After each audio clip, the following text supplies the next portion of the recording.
genuinely think the switch up on Tom Aspinall needs to be studied. And I think this is generational level hate. So, where's Waldo Acosta over here? Fucking got poked in the eye. Never said he couldn't see. Never got gouged with two eyes. Never was like fucking half a finger level deep in someone's eye. And he's given out saying Tom quit in the fight. Dana White has come out and said, "Oh, Tom just didn't want to fight. Tom, where's my fucking Tom just didn't want to fight. Tom didn't want to fight. You'll see what happens."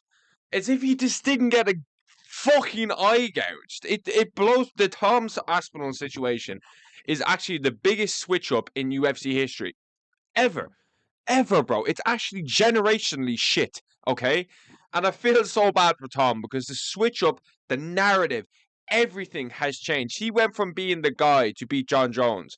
My camera's moved. He went from being the guy to beat John Jones to being the guy who quit from an eye poke. Okay, even though he said I can't fucking see. The fuck you booing me for? I can't fucking see. It's a Sirgan, yeah. Two fucking fingers in his eyeballs. And apparently that just wasn't good enough for the MMA fans. Apparently, the fact that Tom Aspinall had vision 3 days after the fight wasn't good enough for MMA fans. They needed Tom to have it legally blind. They needed Tom to be legally blind before they gave him a little bit of leeway to say, "Oh shit, maybe you got fucking eye gouged." What's the alternative in this situation? Do MMA fans want Tom Aspinall to go out there and lose to Shurgan to get, what if he couldn't? Let's say whatever eye was the right one that he was like really fucking sore with. What if he got head kick KO'd with the right? Everyone would be like, "Oh my god, imagine what Jones would have done to this guy." The fight was just getting started. The hate is crazy. Dana White is ruining yet another heavyweight champion to keep his little fucking steroid golden boy in check. John Jones has so much leeway, so much just fucking power over Dana White and the UFC to where it's gone to a point where I'm just like, what is even going on? Why are you ruining Tom Aspinall's career, Dana White? And before you say anything, he fucking ruined his career. He ruined it already, regardless of what happens. Regardless if he's able to get the get back against Cyril Gane. Tom Aspinall's career is ruined. Because the last year and a half, he's just been sat on the fucking sidelines doing absolutely nothing. While Tom Aspinall versus John Jones is the most talked about fight on the planet. And John Jones is off in Thailand. Thailand. Okay, with the belt, sniffing people's hairs and shit. And the negotiations, and Dana White said, "Relax. The heavyweight fight's done. I'll announce that soon." He announces that John Jones is retired.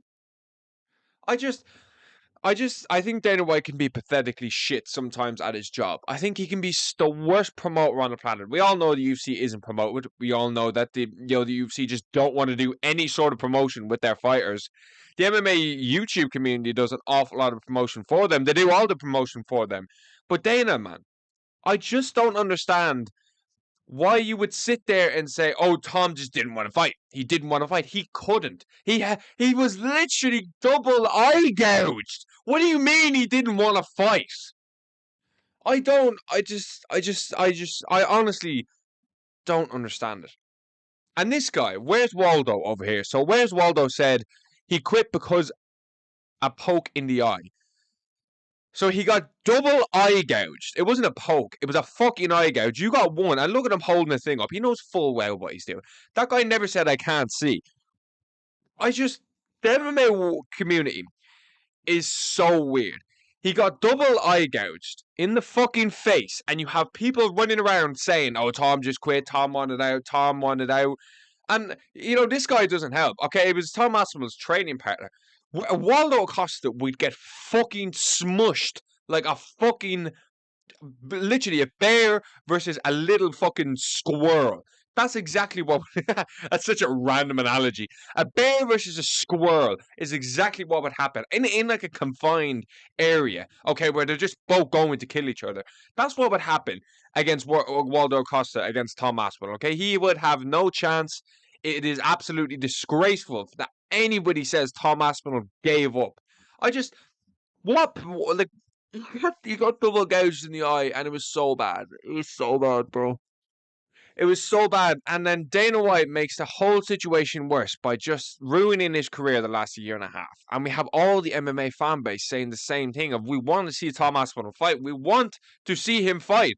The card last night was probably the most least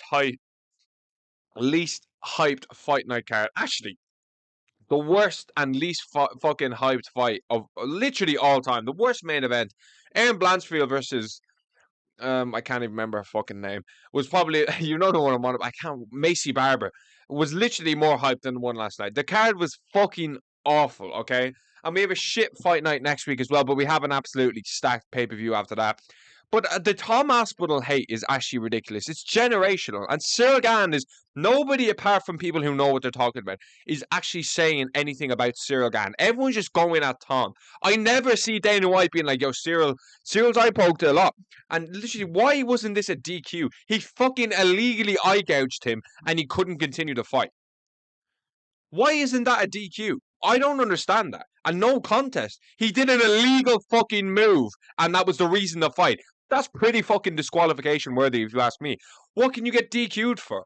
Well, how do you get DQ'd? Is it just impossible to get DQ'd? It's just like a forbidden fucking item. I just don't understand it. And I don't know. I don't see anybody going at Cyril Gane for this, which is probably the most confusing part for me. Like, why aren't you sitting there and saying, oh my God, Cyril Gane fucking cheated. He eye gouged him. He also went for a little eye gouge when he came in for the takedown as well. Let's not forget that. Cyril Gane eye gouges before. John Jones, Derek Lewis, they were low shots, but still. And he eye gouged, I think, Derek Lewis as well. Let's not forget that. So Cyril Gane is notorious for cheating. Like, go online and just have a look. Like, Cyril Gane has cheated in fights before. Back of the head shots against Derek Lewis to finish the sequence. It just, I don't know. I don't see anybody actually going at Gane for being a fucking cheat unless they actually know what they're on about. They're all just going at Tom for stopping, but nobody knows how bad it was apart from him. And literally, do you really think, what have you seen from Tom Aspinall suggest he's going to quit in a fucking fight? What did you see in the fight itself that you thought, holy shit, I think Tom Aspinall's going to quit here and he's got a perfect way out? I like, do you know what I mean? What did you see? Because he had a bloody nose? He's in a fucking fight. He's a fucking UFC fighter. He's a heavyweight champion. Do you think he's worried about a fucking bloody nose? I don't get it, man. I don't get it, but like, subscribe, and all that good shit.